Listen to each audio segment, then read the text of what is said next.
ይነጋል። ስራ የለ፣ ትዳር የለ፣ ልጅ የለ፣ ማህበራዊ ህይወት የለ፣ ስራ የለ።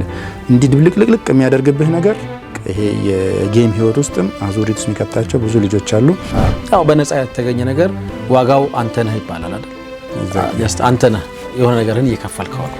እንቀጥል። አላስተዋልክም? አሁን በተጨባጭ አንዳንዴ እንደ ቀልድ እኮ የሚታዩ ነገሮች አሉ። ቤተሰቦች ተሰብስበው ሁሉም ሰው ስልኩ ጋር፣ ባል ከሚስቱ ጋር አያወራም፣ ልጅ ከእናቷ፣ እናት ከወንድማማቾችም የለም። ከስክሪን ጋር የሚኖራቸውን ቆይታ ነው እያወራሉ። እስከ 2 ዓመት ዜሮ ስክሪን፣ ልጅ ስክሪን ማየት የለበትም።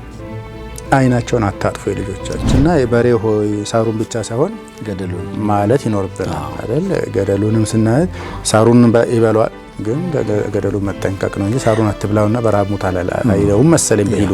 ሰብር አድርገን በጣም በቁርጠኝነት የልጆቻችንን ህይወት ለማቃናት ጥረት ማድረጋችንን እንቀጥል። ተስፋ እንቁረጥ። ክፍል ውስጥ ካሉ 40 ተማሪዎች መካከል 5ኛው የ6ኛው ወጥቶ ሊመጣ ይችላል፣ 10ኛው ወጥቶ ሊመጣ ይችላል። የተጠበቀበት 1 እስከ 3 ስለነበረ ብቻ ወላጆች በጣም ይከፋሉ፣ ይደበራሉ። በምላሹ ልጁ ምንም ብጥር ብለፋ እነዚህን ሰዎች አላስደስትም የሚል ተስፋ የሚያስቆርጥ ስሜት ያወርሱታል። ምናልባት ከፖዚቲቭ መጀመር ጥሩ ስለሚሆን ሁልጊዜ ከሱ እንነሳ።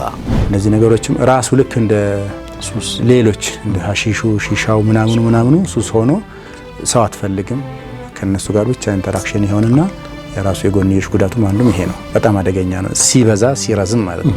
ረውዳ አጠገብ ሰዎች በጣም ከስልካቸው ጋር ቢዚ ናቸው። ኢማም ኹጥባ እያደረገ ሰዎች ከስልካቸው ጋር አሁን ደግሞ በጣም አስከፊ ነገር እሱን እያስተዋልን ነው። ረውዳ እንግዲህ በዛ በእድሜ ልክ አንዴ የሚሆን ይችላል። ለ15 ደቂቃ የሚገባበት ቦታ ላይ ሰዎች ከስልሳቸው ጋር ቢዚ ሆኖ ታያለ። ሀጀር አልአስወድ ጋር ቢዚ ሆኖ ታያለ። የዱዓ መድረኮች ላይ ሁላ ሰዎች ከስክሪናቸው ጋር እንዴት አዲክትድ እንደሆኑ 1000 አይደለም 100,000 ሊሆን ይችላል። ጌሞች በጣም ልጆችን በጣም የሚያፈስድ ነገር ነው። ጌም በጣም ረጅም ሰዓት ሊቀመጥ ይችላል ልጅ እኔ አሹሩ 24 ሰዓት ሊቀመጥ ይችላል። ጌም ላይ በላ ላይ ጠጣ ላይ ተኛ ወደ ሽንት ቤት ላይ ሄድ ይችላል። በቅርቡ የጀመርነውን የወላጅና የልጆች ግንኙነትን ከዘመን አመጣሹ የኢንተርኔት ሞባይልና ቴክኖሎጂ አጠቃቀም አንጻር እንቃኛለን። በሰዓቱ ይጠብቁን።